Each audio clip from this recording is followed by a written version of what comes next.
we're at the point now that the NHL offseason is pretty dead. There's not a lot going on. Not really a lot of signings. Arbitration dates have been pretty much dealt with and all that kind of stuff. But today, we got some pretty big news in that Macklin Celebrini signed a 5-year extension with the San Jose Sharks, paying him a total of $94 million over 5 seasons. That is going to pay him an AAV of $18.8 million, making him the highest paid player in the NHL when this kicks in. And while, yes, we're going to talk about the Celebrini contract in this video, that's not the main thing that I want to talk about. It is just one step of a trend that I have seen with restricted free agents this offseason that signals a change in the thought process of free agency amongst NHL free agents and players and management, something that may change the landscape of the NHL as the years go by if this trend that I'm seeing continues. But what is that trend? We're going to talk about it in this video, as well as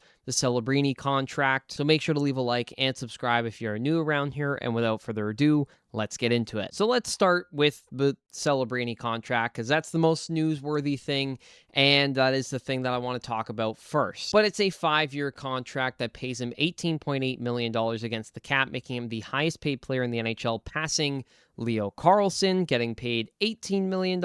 And for Celebrini, this contract is, in my mind, worth it, just because of the season that he just had with the Sharks, and I'm assuming their projections show that he is going to build off of that season, and I have no doubt in my mind that he is going to. He is already, in my mind, a top 10 player in the league, and again, people may scoff at the cap hit of $18.8 million, but as we'll get into later on this video, with the rising salary cap, things are changing in the NHL very, very quickly. But I think you're a madman if you don't think this contract is worth it at all, if that cap hit is not worth it at all. Sure, does it seem a little steep right now? Yes, but when compared to a guy like Leo Carlsson making $18 million, or even like a Bedard making $15 million, which again, we'll talk about, it is absolutely worth it for the Sharks, and a contract that they can afford right now. Heading into this season, the Sharks currently have $7.5 million in cap space, and if we go to their cap projections here,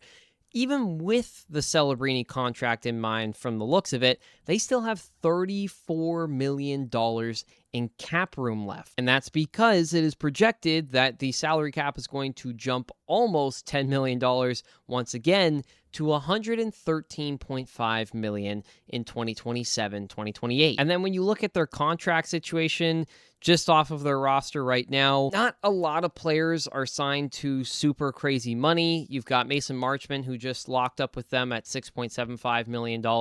You've got Tyler Toffoli, who in 2027-2028 will be in the last year of a deal that pays him $6 million per. Wember getting paid $6 million right now. Kiefer Sherwood, $5.75 million. Sure, there is like the Darnell Nurse contract down here, which is a bit pricey, and Jacob Trouba's contract also a bit pricey, but it's just a contract that the Sharks can afford right now. And going forward with their younger players, more money is going to come off the cap, and presumably the cap is going to keep going up, which means that there will be more and more money to spend on building the core of the San Jose Sharks. This is not going to kneecap them at all. And for Celebrini, it is a massive, massive pay raise. And if you look at the contract structure, he is making majority of it in signing bonuses, which is actually good for the Sharks to get this done now based on the structure, considering once September hits, contracts like this are not available to be signed in terms of the signing bonuses making up majority of the money that's being dealt out to Celebrini. Year one of this deal, he's getting a nearly $20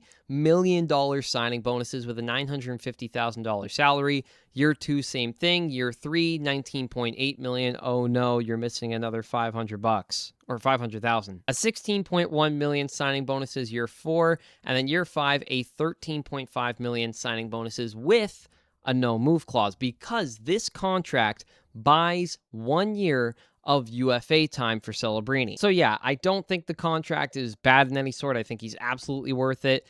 And who knows, by the time this contract kicks in, or even year 2, he could genuinely be the best player in the NHL at that point. It's looking like he's on that trajectory. But his contract is just one of many that I have seen this offseason with a certain trend, and that is not super long-term contracts. In fact, if you go through the list, a lot of RFA signings this offseason are at the 5-year window, kind of. Like if you want to look at Leo Carlsson, who I think is the most comparable contract for Celebrini, and to be honest, probably a lot of the structure of this deal combined with the Bedard deal that we're going to talk about led to what Celebrini's contract is at this point. Carlsson making $18 million over 5 seasons. One of those years is a UFA year. However, he did not get a no move clause, but it takes him to UFA status at 26. Celebrini, same thing. It takes him to UFA status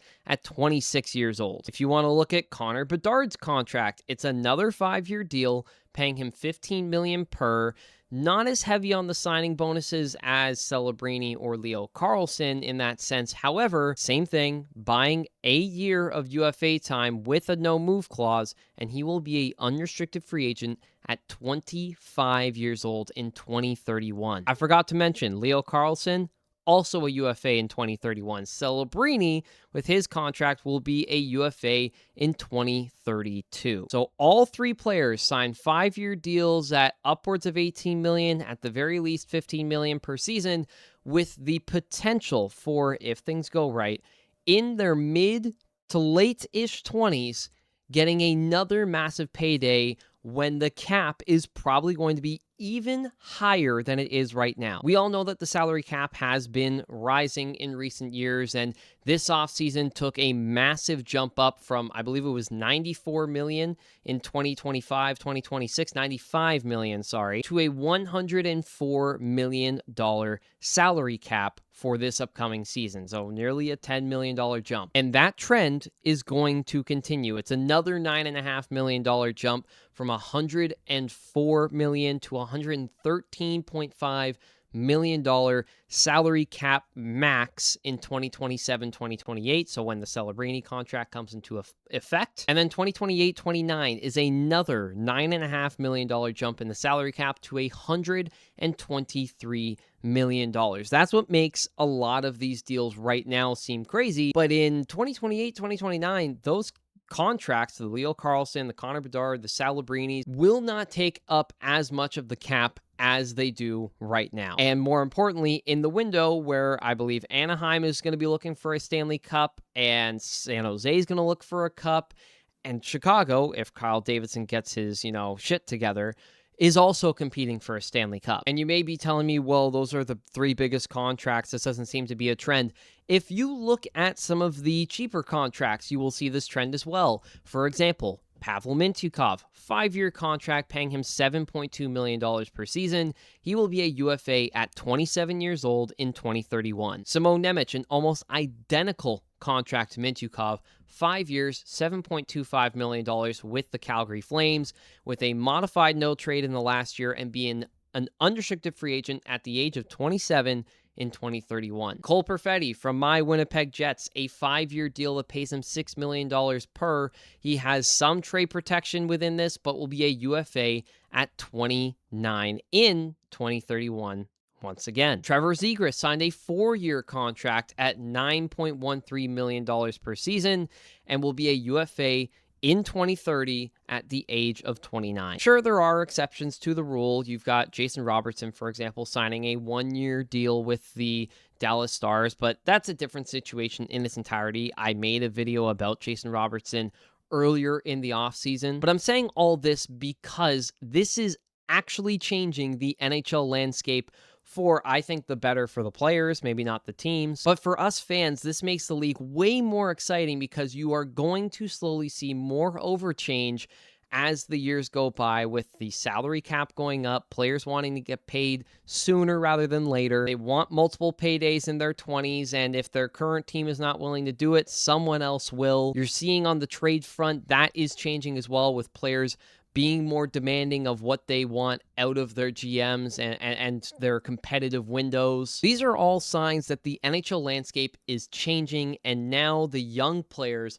are taking it to another level by signing shorter term deals worth more money overall, which gets them to UFA status even quicker. For fans, I think this is a lot more exciting in terms of player movement. For me, as someone who tries to cover the NHL, it makes for a lot more interesting dialogue in the offseason. And yes, there are always going to be exceptions to this rule. For example, Ivan Demidov signed an 8-year contract at $9.125 million per or something like that starts next season. But I think there's a difference there with Montreal in that the players have all bought in to take cheaper deals on longer term to try and build a competitive team in Montreal. You can argue whether that's the good thing or if players taking as much money as possible is a good thing. I'm assuming majority of people are going to say that, players should take a discount, especially when a guy like Celebrini goes on a podcast and says that he's going to take a discount and here clearly doesn't. I don't know. I just think it's a really interesting trend, and I am super excited for the future of the league that this is the way that it's going, that we are going to see more player movement and hopefully more exciting developments in terms of the trade market and the free agent market as the years come along. And it's going to be interesting to see how this affects currently unsigned RFAs. You've got Cutter Gauthier, probably is the biggest name out there that has not signed a new deal. He's coming off a 40-goal season. Adam Fantilli is still unsigned by the Blue Jackets. It's an interesting time to be a free agent in the NHL, and I'm very excited at the prospect of more player movement. But let me know in the comment section below, what do you think of this trend of players taking shorter term deals in the hopes that they can make more money sooner? Are you on board with it? Are you not on board with it? Are you excited with how the league seems to be going with more player movement? Let me know what you think, but that is it for this one. I did hope you enjoyed. If you did, please again, make sure to leave a like and subscribe if you're new. We just hit 300 subscribers on this channel. Thank you so much for all the support. And with that being said, I'll talk to you in the next video. Peace out.